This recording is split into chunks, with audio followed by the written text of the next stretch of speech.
sobre os rios, sob sol e chuva. Com teu berrante, anuncia a tua chegada. Com teu chicote em punho, abre com o laço. Não deixa a demanda criar. Ajude nessa hora. Abre as porteiras do meu caminho.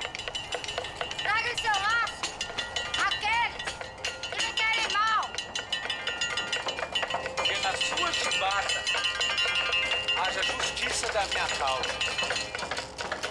Que eu encontre em meus caminhos a solução para os meus pedidos.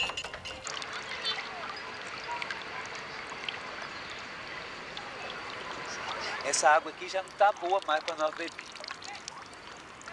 Falei com o Soturno, ele falou que a gente tem que buscar água. Mas num lugar que tem uma corrente bem forte. Mas primeiro a gente tem que ir lá, na casa da rainha, e pedir licença pra gente poder subir, certo?